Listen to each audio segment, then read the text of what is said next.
Toda flor tem seu tempo de desabrochar. O sol vem trazer o seu passaporte da manhã sem medo. Vem a chuva e vem o vento, quero tempo. Vem a chuva e vem o vento, quero tempo. Vem vindo, que eu gosto por demais desse teu sorriso. Sorri, tira toda essa decepção e absorver a lei que diz que tudo pode ser. Tudo é pra aprender, tudo é pra evoluir. Oh, oh, oh. Tudo é pra aprender, tudo é pra evoluir.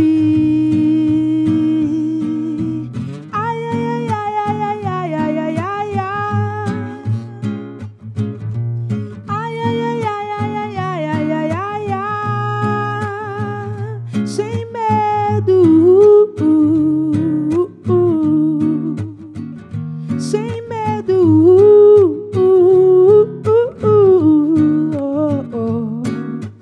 Ai, ai, ai, ai, ai, ai, ai, ai, ai, ai, ai. Ai, ai, ai, ai, ai, ai, ai, ai, ai, ai. Até começar, toda flor tem seu tempo de desabrochar. Sol vem trazer o seu passaporte da manhã sem medo. Vem a chuva e vem o vento, quero tempo. Vem a chuva e vem o vento, quero tempo.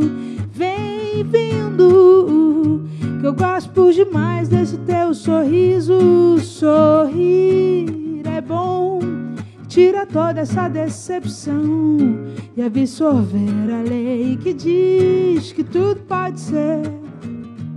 Tudo é pra aprender, tudo é pra evoluir. Oh, oh, oh. Tudo é pra viver, tudo é pra evoluir. Tudo é pra viver, tudo é pra evoluir.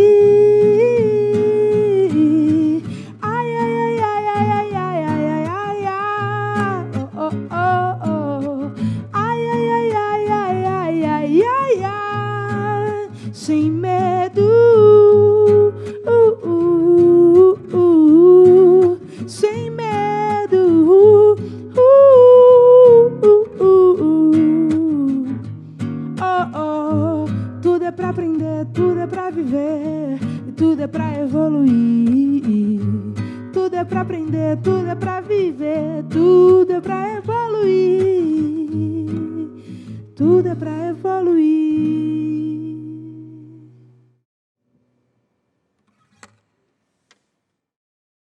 Bom dia, boa tarde, boa noite, boa hora, Fundição Resenha. Tudo para aprender, para evoluir sem medo. Nessa edição especial do Fundição Resenha, ligado aqui à primavera-verão, né? Primavera/verão na Fundição. Já estamos nos aproximando daquele período da cidade do Rio, que a cidade ferve. E a gente começa... Eu vou fazer essa cabeça aqui da seguinte forma. É uma estreia, mas é um reencontro. Porque Marcela Mamundi, eu conheci aqui, muito tacitamente, muito brevemente, 13 anos atrás, durante as terças-feiras de roda de samba do Casuarina aqui na Fundição. E Marcela ainda trabalhava aqui na parte técnica. E eu já vou passar para Mamundi, artista já com uma carreira super robusta, super ligada, artista com uma eloquência e uma construção de pensamento muito objetiva, que é delicioso ver as entrevistas dela, viu? Não só essa, veja as outras todas. Já vou passar para a Mamundi perguntando e dando as boas-vindas naturalmente, dizendo que é uma alegria recebê-la aqui, agora no palco aqui do São Sebastião, onde a gente se conheceu. E já que ela cantou essa música que fala que é tudo para aprender e para evoluir, o quanto essa bagagem toda de bastidores, de técnica, de entendimento do funcionamento do show business, da indústria fonográfica e tudo isso, que eu sei que te interessa muito, o quanto isso você traz na tua produção artística de hoje. Obrigado, Mamundi, bem-vinda. Tamo junto. Cara, foi um lugar... Primeiro, estar aqui num dia de... uma segunda-feira de sol, nesse calorzão, é lembrar muito de como a gente faz a coisa acontecer, né? Da gente chegar cedo e montar esse palco e estar aqui e entendendo a dinâmica de som, de receber vocês e de como a gente monta um espetáculo junto. Eu estou feliz de estar aqui numa posição que acho que é a posição que eu sempre imaginei estar, mas acho que entendendo também que existe um processo para estar aqui. E hoje, entender essa casa, entender cada parte dela, como funciona, estar aqui hoje nesse lugar super confortável contigo, eu acho que é uma coisa de estar muito feliz, de estar meio que celebrando, assim, né? Um babo bom para celebrar e ouvir histórias. Acho que vai ser bom, vai ser ótimo isso aí. Pô, demais, cara. Adorei a canção, Sem Medo. Eu conhecia teus trabalhos mais lançados até 2018, 2019, né? Esse é do disco novo, né? Fala um pouquinho sobre o disco, conta um pouquinho do que você tem feito esse ano tão atípico, tão sui generis. Esse ano eu tirei para estudar. A gente, enfim, essa mania super brasileira de falar a gente, mas é porque, de fato, é uma galera que trabalha junto. Mas eu tirei um ano para estudar e até para repensar como é fazer música em 2020, como é fazer entretenimento em 2020. Eu lancei um álbum agora em maio de 2020, chamado Mundo Novo. Acho que muito numas aventuras com psicanálise, com livro, com vídeos, com artes plásticas, com coisas que eu fui aprendendo, descobrindo também o meu lugar só de não sobreviver no mundo, mas ter a oportunidade de existir, construir um mundo novo em que eu existo nele, não só sobrevivo nele, que é uma relação muito comum das vidas brasileiras. E aí eu acho que nesse trabalho eu aprendi também a descansar, flertar com outras peças, né? Eu que vim de um rolê mais eletrônico, de ter feito tudo muito no computador, trabalhar com arranjador pela primeira vez, trabalhar com um time de música orgânica, com o Frederico Eleodoro, que é músico de cena instrumental, da cena de Belo Horizonte, que Belo Horizonte e Brasília, você sabe que tem todo esse ouro. E aí está com as funções das pessoas, e é isso, como é que é produzir um disco, produzir uma artista, delegar as coisas, fazer com que as pessoas sintam parte daquilo. Esse foi um processo que eu descobri muito sobre esse gerenciamento, essa inteligência emocional, que a gente vive muito isso no que a gente faz. Como conduzir um público, como você está bem faz diferença, como você está mal, pode ser que o público te anime nesse lugar.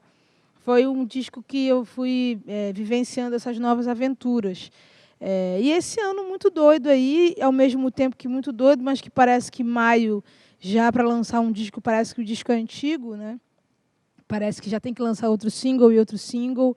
A gente está aprendendo muita coisa nesse ano, assim, né? Eu imagino que você também, né? A gente fala que é a primeira década da pandemia, né? Maio, junho ali foi a primeira década da pandemia.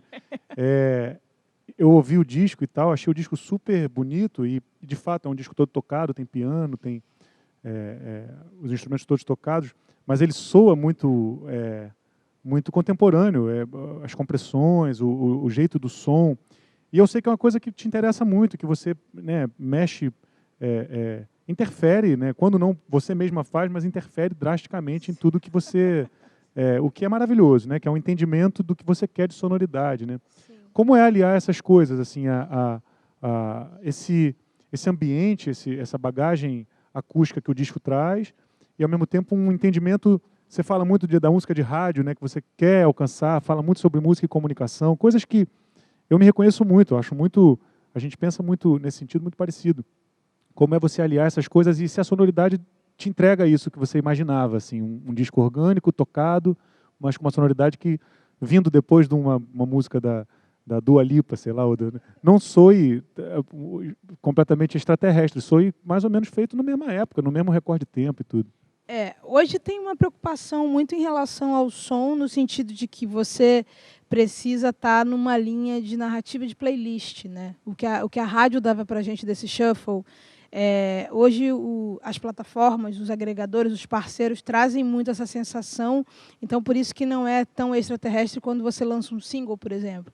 O público vai jogar ele numa outra playlist. Quando eu fiz o Para Dias Ruins, e as minhas músicas elas já são meio sem pé, sem cabeça, porque eu já também não tenho aquela coisa da pesquisa do repertório que as pessoas têm, que hoje em dia eu sinto falta, porque entendo a importância disso, mas a coisa da playlist, da mixtape, de tudo que eu fui também com o mundo do digital, do MP3, né, de ir para a Lan House, aí cata uma aqui, cata uma música ali, Isso é uma coisa que tem sido muito real nos nossos tempos, e a minha maior preocupação era não fazer com que esse conteúdo ficasse datado, no sentido de que, às vezes, eu penso muito isso trocando com arranjadores, com músicos, né? Eu fui fazer um trabalho em Fortaleza, que uma vez eu tive uma conversa com uma galera de música instrumental, um papo muito duro, de a gente não gosta e tal. Eu falei, cara, mas tem que se entender por que diabos uma música instrumental não pode estar numa playlist de Spotify? Por que ela não pode durar 2h30?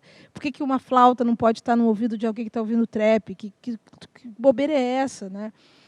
Que desrespeito seria? Que respeito é esse que você busca? Tem uma coisa muito de alinhar essas expectativas. Eu fui sacando que o desenho de som de hoje em dia faz muito sentido, né? Se eu também pegasse esse disco com vários músicos incríveis e não me atentasse a isso, eu poderia ter um disco datado que o ouvinte fala assim, não gosto porque não cola, né? Então, o João Millier, que mixou isso junto também, a master do Joey Laporta, que é um cara que faz pop, que faz um monte de coisa. Você vai ver numa caixa grave como ela funciona, que corte é esse, um disco que ele é gravíssimo, mas ele tem um corte de grave para estar no ouvido de quem ouve trap, de quem ouve funk, de quem ouve romântico, enfim.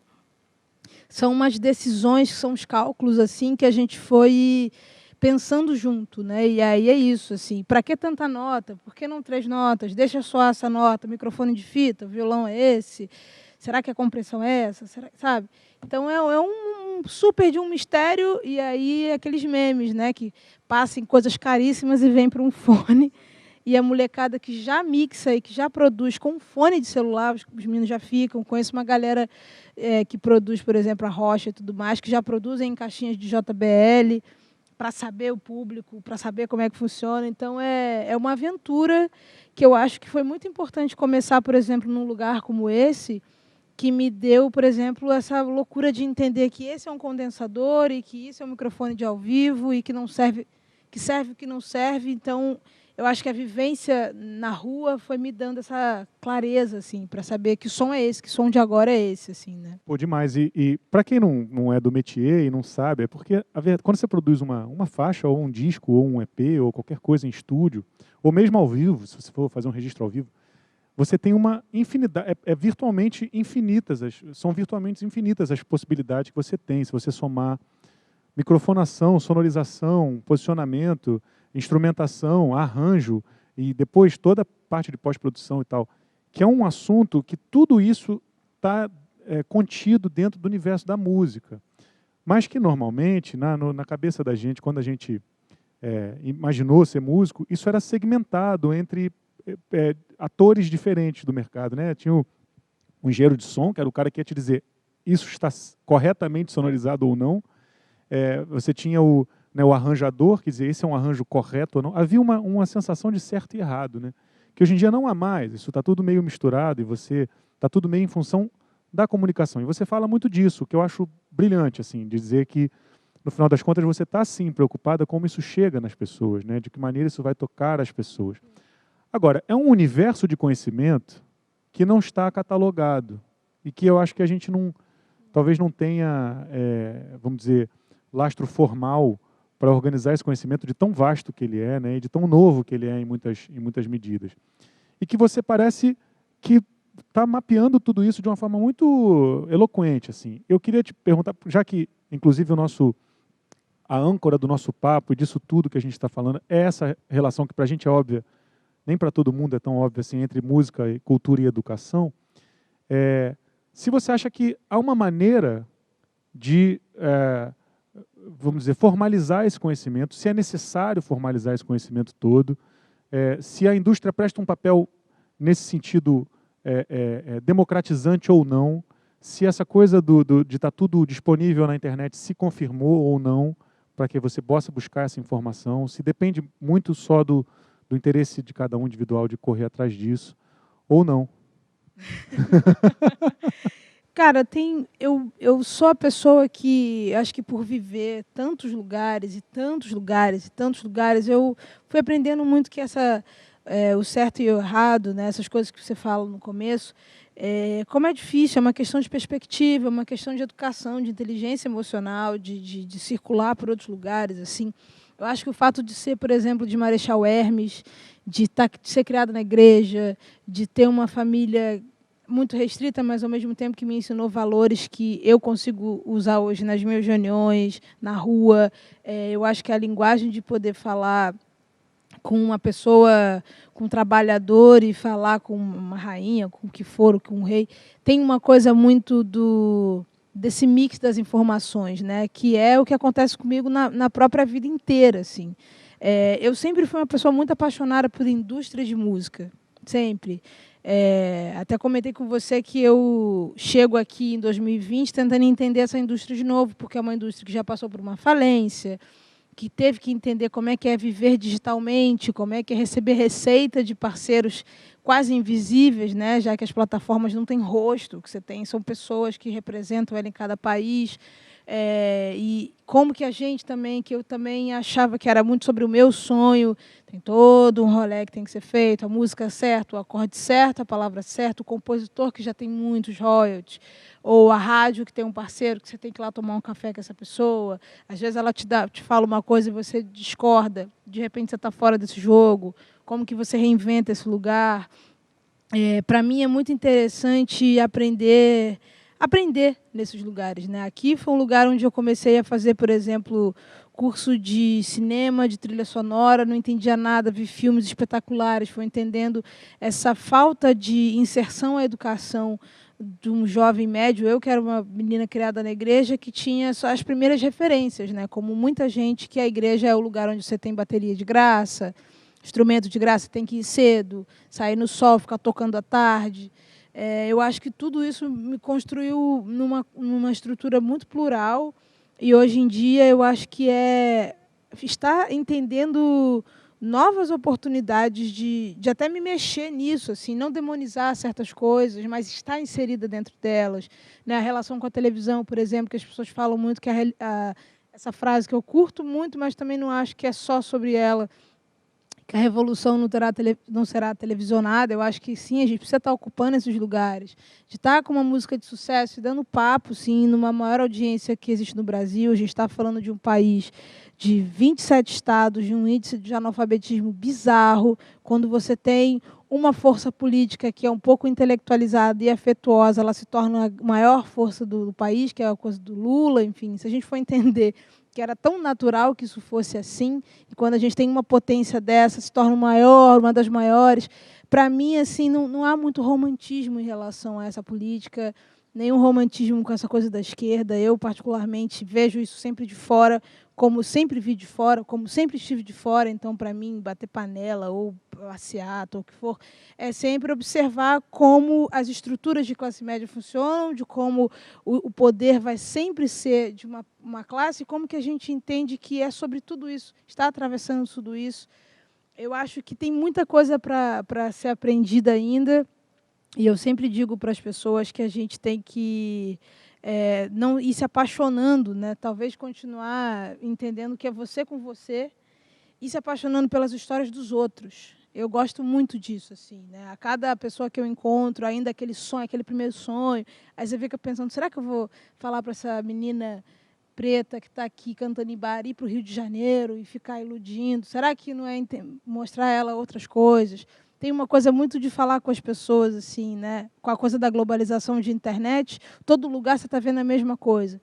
E aí você chega num lugar no Nordeste que é riquíssimo, quando você vê as pessoas querendo se vestir igual as pessoas do Sudeste, que se vestem igual as pessoas da Europa, que não tem uma identidade, que você perca.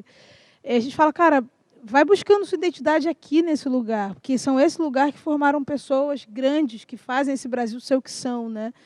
Então, eu acho que, para mim, é sempre uma grande paixão pelo todo, mas eu acho que uma não ilusão com o todo também. Não sei se eu consegui responder a sua pergunta. Claro. Não à toa, Luiz Gonzaga virou o fenômeno nacional que foi quando ele se vestiu a caráter. O que foi um entendimento dele, talvez, assim. Ele apanhou muito na época, né? Porque o primeiro ímpeto dele era tocar polcas e tocar, né, era se adequar a esse Sudeste para o qual ele tinha vindo. E, de repente, ele criou um personagem que era uma espécie de estereótipo, sim, mas era um estereótipo que comunicou e que botou o Nordeste do Brasil no mapa do Brasil.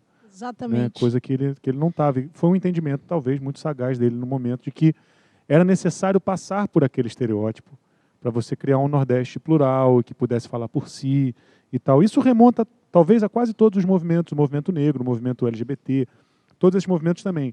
Você tem que forçar certos, talvez, tem que cristalizar certos discursos nesse momento para você poder, num desdobramento breve, assim, conseguir que isso não precise mais, né? Não seja, mas ele é necessário ainda dessa forma. Mas isso é um entendimento muito recente para todo mundo que está nessa linha de frente, né? Quando as pessoas falam do mimimi e quando elas falam disso tudo é muito engraçado, né? Do lacrou, do que já é o próximo lacrou. Cancelou, né? Lacrou, agora cancelou. Entendeu? Então, eu falei isso ontem também, assim, o que são essas novas coisas? Parece que ser militante agora, depois desse boom, já não faz mais sentido, mas faz, porque já existem outras pessoas, já se formou um público, né? Já tem essa tipo uma academia brasileira de digital, por exemplo. Memes, né? Academia Brasileira de Memes. Onde tem essas pessoas e tal, e até com a minha própria imagem, assim. Eu cristalizei uma imagem com fundo laranja, com uma silhueta e tudo mais, e tudo era muito gráfico, tudo rosa-choque e tudo mais.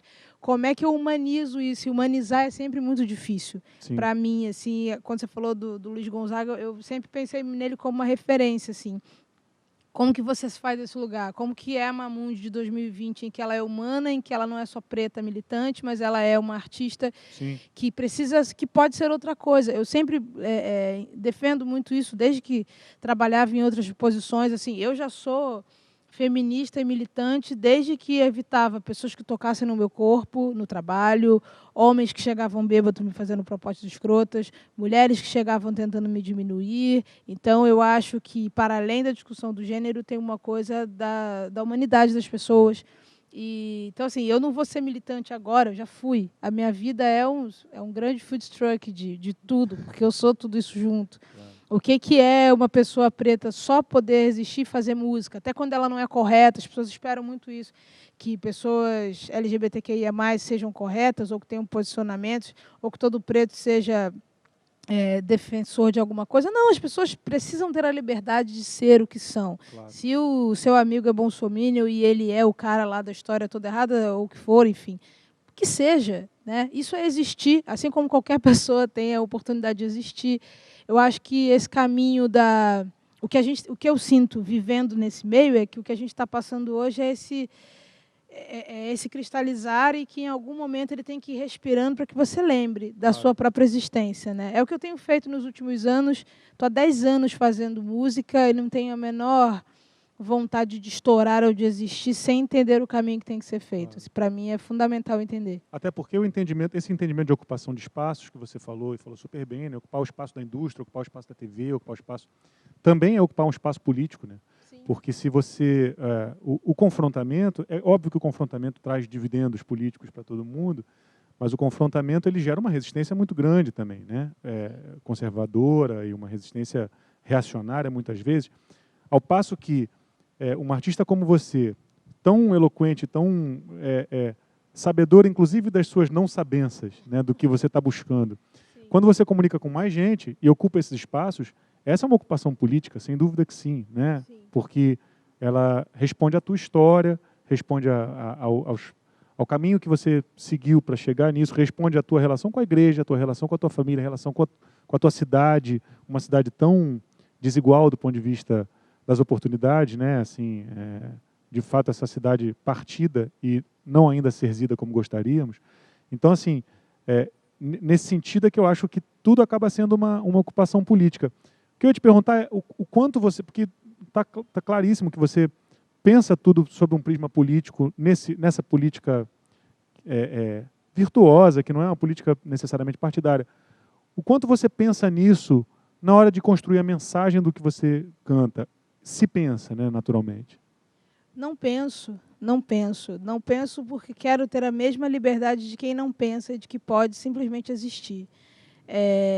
O que tenho pensado mais é como fazer...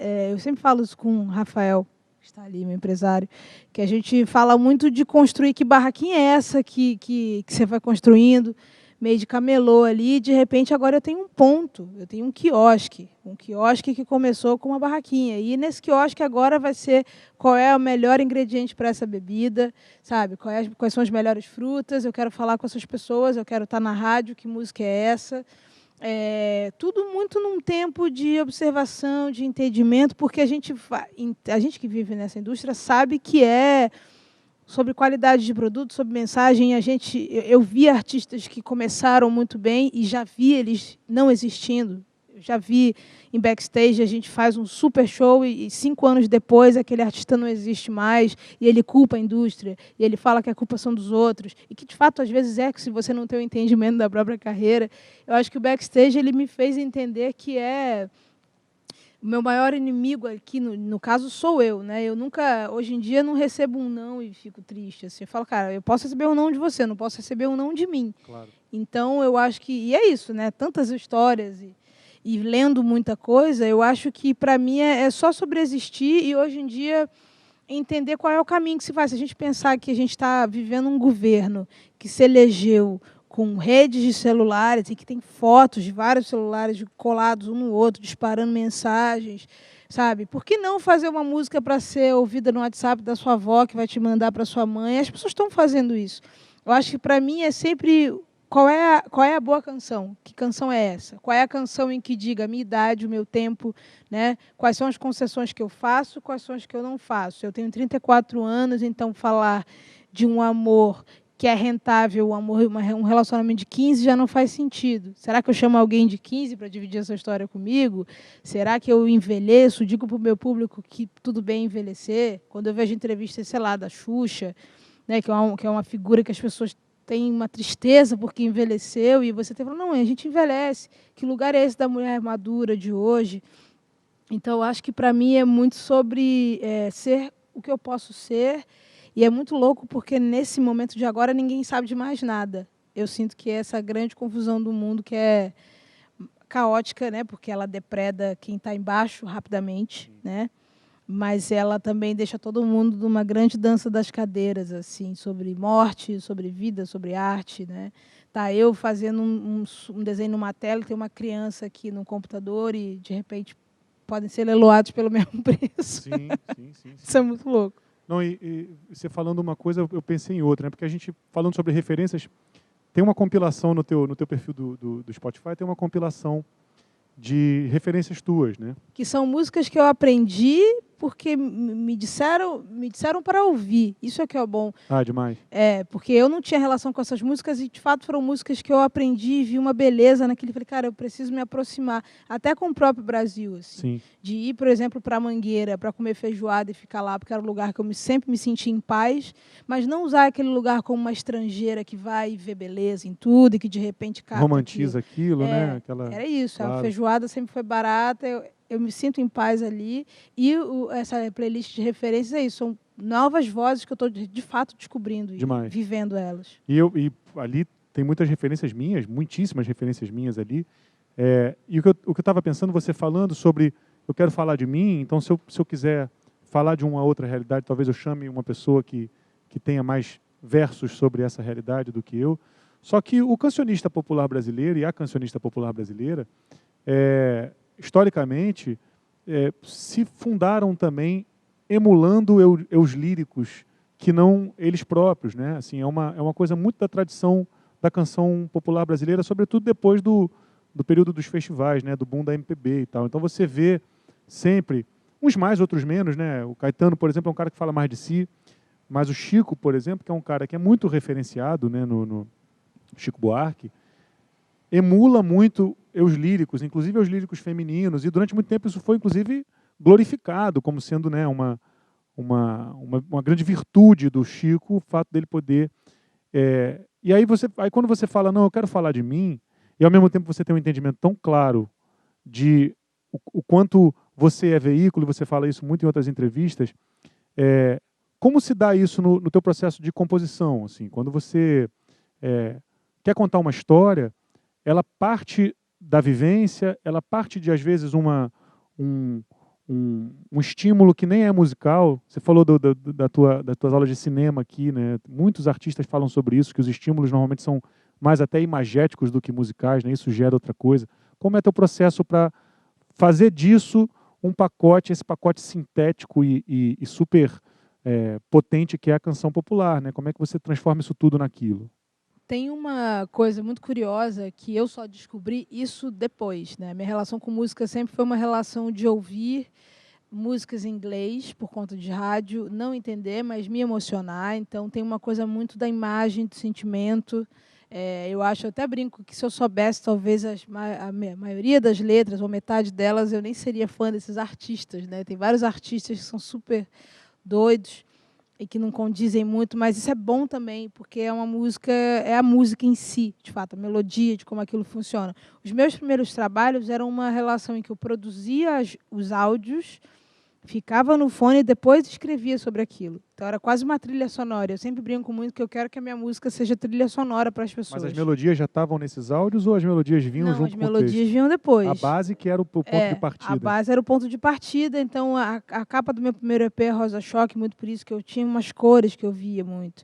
Eu morava em Marechal Hermes e eu tinha um sonho de ficar perto do mar, então eu saía 2 trens, metrô, nananã, para ir para o Arpoador e ficava ali, então tinha uma coisa, por isso que eu gosto muito do mar, eu acho ele o maior lugar do mundo, mais democrático, mais inclusivo. É uma paisagem para todo mundo. A gente nunca sabe das histórias que se passam por ali. Podem ser a primeira vez, pode ser a última vez. É tudo muito louco. Então, o mar sempre foi esse lugar e as músicas dizem muito sobre isso. Agora, vivendo mais na música, e a música brasileira traz muito isso, porque é um lugar muito de alfabetização, né? Fui saber... Xande de Pilares que me disse que drão é de Sandrão. Eu falei, cara, aí ele falou, eu perguntei para o Gil, fiquei com aquilo na cabeça. Falei, cara, que bom que você está me dizendo, porque eu não tenho link com isso, mas a letra é muito bonita, tudo é muito bonito. O Brasil faz isso muito bem, né? Pessoas talvez leem livros, mas elas têm música, né? A tal da música que você tatua, que você coloca no seu post. Então, eu estou vindo para esse lugar de, por exemplo, estar me relacionando com compositores e compositoras, entendendo como se cria histórias, né? Hoje em dia tem muita cultura do song camping, que se reúne pessoas que nunca se viram e jogam um tema e, de repente, elas estão ali contando uma puta de uma história pop, em que elas falam de WhatsApp, Netflix, quero ficar com você, com coisas muito de todo mundo, né, da memória afetiva. Então, é uma coisa muito recente para mim. O Mundo Novo é um disco em que eu estou musicando letras do Castelo Branco, que é um super amigo, que escreve muito bem. Estou com letras do Dádio, músicas do Dádio, do Jorge Maltner, que é No Coração da Escuridão. Então, esse universo da composição tem, por exemplo, essa coisa até do Lenine, que é muito do Lenine, de algumas pessoas, que é a palavra, as pessoas estão com aquilo, né, a harmonia densa, e abre e fecha, tem um caminho, mas a palavra envolve a trama, e nunca entendi por quê. Né? E é muito bom ter o tempo de entender por quê. Né? Por que essa insistência numa nota menor e que palavra é essa? Então, eu acho que eu fui... Agora, vendo que caminhos são esses até para compor e que fazer uma música que seja... Né, eu até falei isso com o Xande. Eu acho que pessoas como o Xande de Pilares, como esses grandes ícones populares, né, eles dizem muito o que as pessoas querem dizer. Né? As frases de efeito que servem, de fato, para um trabalhador, para uma trabalhadora que sai cedo, que motivam o sonho de uma pessoa. Eu quero muito chegar nesse lugar, mas sem pressa também para... Até essa coisa do eu lírico que você falou, né? Essa liberdade de poder imaginar. Isso é muito recente, assim. Demais. O amor é como um grão, né? Morre, nasce trigo, vive, morre pão, que é a letra do Drão, que é uma coisa... Porque você tem uma paleta quase infinita de densidade poética que você pode botar, né, numa canção ou outra, né? E eu acho que o Brasil, você falou isso do Brasil e você tem muita razão. Eu acho que a canção popular brasileira ela acaba servindo a um propósito de... letramento mesmo, né? Assim, um país subletrado, mas com anseio de densidade. E aí essa geração toda aí que a gente cita sempre, de Caetano, Gil, Chico, né? Joyce Moreno e Sérgio Sampaio e Torquato Neto, um monte de poetas maravilhosos que faziam uma canção muito densa do ponto de vista poético, também por conta disso, porque acho que as pessoas queriam. Né? Eu brinco sempre de uma letra do Caetano do luz do sol que a folha traga e traduz. Eu dizia assim, pô, Caetano, ou a folha traz e traduz, ou que a Folha traga e traduza, porque eu não sabia que era do verbo tragar. Eu, criança, não... Então, só que isso ficou na cabeça, de alguma forma, né? Então, essa referência brasileira, a diferença, talvez, da letra seja essa, né? E a coisa da canção popular, por exemplo, ouvindo Jovelina Pérola Negra, ouvindo Clementina de Jesus, ouvindo Carolina de Jesus, que descobri que tem músicas que eu não sabia. Como que esse sync com o popular, com a frase de todo mundo, essa coisa muito doida do Brasil, que sempre me chamou muita atenção, de que, né, na casa de alguém, na casa do favelado, da favelada, já está dito que Caetano é bom, que Tom Jobim é bom, que tem uma coisa que já está dita. Sim. E as outras a gente vai descobrindo ali, sabe? Vai dizendo que se quer ou não. Me interessa muito, assim. Por isso eu estava em São Paulo, né? Voltei para o Rio para estar, de fato, com a minha origem, aquilo que você falou no começo, que eu acho que entendendo melhor quem eu sou, de novo, e não voltar com aquele olhar do romance, mas inserida, vai fazer muita diferença para a composição. E que gera um trânsito que é um trânsito quase sem limites, né? Você pode transitar por qualquer coisa, você pode ser o que você quiser. Eu acho que isso faz parte da militância política da tua arte, sem dúvida nenhuma, por tudo que você fala e tudo que você produz. Eu acho que isso está tudo inserido num lugar que é um trânsito livre por qualquer ambiente, né? E que respeite a tua história e tudo isso. Pô, maravilhoso o papo, Mamundi. Brigadíssimo por... eu nem sei quanto tempo, eu não quero nem perguntar quanto tempo para saber se a gente ficaria mais um tempão, mas não quero te prender mais tempo. Quero te agradecer mais uma vez muito mesmo por esse nosso reencontro nesse lugar que é tão fundador para você, por tudo que você falou, é tão fundador para mim também, né? Eu me formei artista nesse palco. Eu aprendi a solucionar problemas nesse palco. O que, na verdade, são a mesma coisa. Se formar artista é um pouco solucionar problemas. E quero agradecer muitíssimo a tua disponibilidade, agradecer ao Rafa Santana, maravilhoso, meu amigo de tanto tempo, por ter vindo junto e por estar junto. Agradecer a todo mundo da Fundição.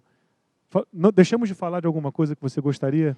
Não, eu acho que é ouvir, ver Mamundi, mandar beijo para Karen, que está ali do outro lado, essa gata que está filmando vocês aí. Eu acho que é ouvir música e lembrar das suas histórias. Eu acho que, para mim, foi fazendo mais sentido cada vez mais lembrar da minha história, lembrar das coisas que me conectam a mim, não querer ser o outro, não querer viver a projeção de uma história de ascensão de classe média ou da história do vencedor. Tudo isso foi muito importante, assim, como é bom ter vivido onde eu vivi, pegar os empregos que eu peguei, porque eles fazem a minha história ser mais robusta e viver um mundo que, de fato, é plural, né? Isso, acho que, esses 10 anos vivendo aqui, tipo, sabendo exatamente cada falante dessas caixas e sabendo exatamente como é aprender a escrever um livro novo, uma obra nova, é saber que tem um mundo em movimento e que as histórias não acabam nunca, né? E parece que é tudo sobre qual é a próxima história, né? Sim. Obrigadíssimo, Mamundi. Muito obrigado mais uma vez por terem estado conosco, a grande, querida, importante, maravilhosa, ouçam os discos, ouçam as entrevistas de Mamundi. Ouçam Casuarina também, ó. É nóis. Mamundi, muito obrigado. Fundição Resenha. Até uma próxima. Valeu.